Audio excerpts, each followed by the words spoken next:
Olá, meus irmãos, graça e paz seja convosco. Hoje, a lição de domingo, vamos fazer a lição de domingo, depois a de segunda e terça, tá? Tem como título Concessões, a estratégia sutil de Satanás. E o que vem a ser concessões?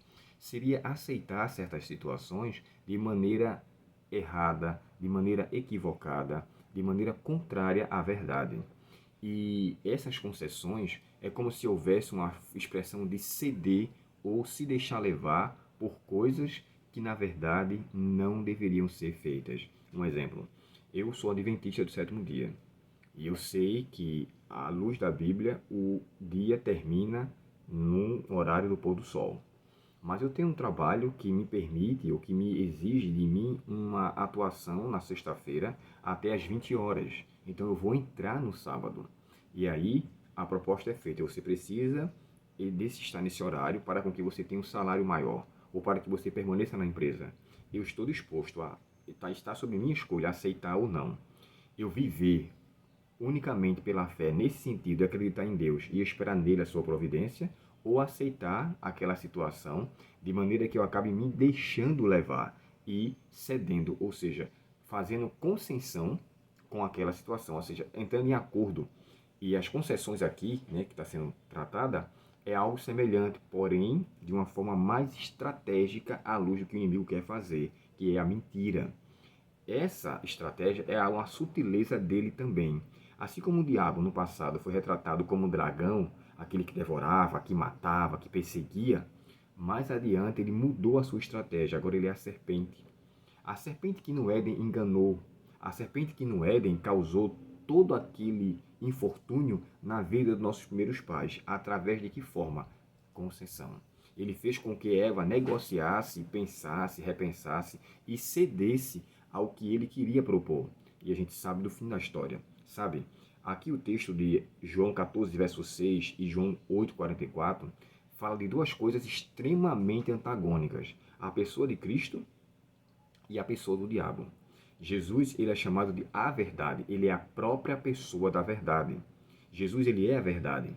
Um dos seus atributos é: eu sou o caminho, o único. Eu sou a verdade e a vida. O único que tem um caminho correto, o único que tem uma verdade real e o único que tem também uma vida única que só ele pode conceder pelo que ele fez na cruz. Então, se Jesus é a verdade, se Jesus sendo tudo isso, eu não posso ir de contra aquilo que ele é, por aquilo que ele me concedeu ou que ele me propôs. Então, assim, o que me chama a atenção agora é que, sabendo quem é Deus, Jesus, então eu conheço quem é o diabo. O verso 8, o capítulo 8, verso 44, descreve que Satanás é a própria mentira. Ele é o causador de toda a mentira. Ele é o que responsabiliza todo o engano, tudo aquilo que traz de fato falsidade, que traz hipocrisia, é o que parte dele.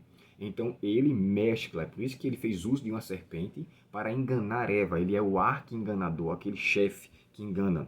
O texto de Provérbios, irmãos, 23, verso 23 diz assim, ó: compre a verdade e não a venda. Ou seja, a verdade, ela não tem preço, ela tem um valor inestimável.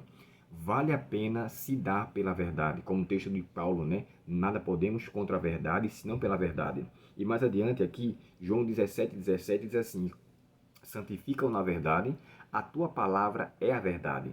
Irmão, se existe algo que é crucial na vida do cristão, é a verdade. Observe o Salmo 15, o Salmo 101, quando descreve: quem habitará no teu santo monte? Aquele que vive em retidão e fala a verdade.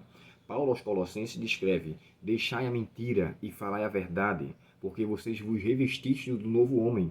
Ou seja, uma nova natureza, uma nova pessoa não está habituado a viver na vida velha, de mentira. E, mais adiante aqui, João 8,32, que diz: e conhecereis a verdade, e a verdade vos libertará. A verdade tem a propriedade de levar você a uma libertação, já que a mentira prende.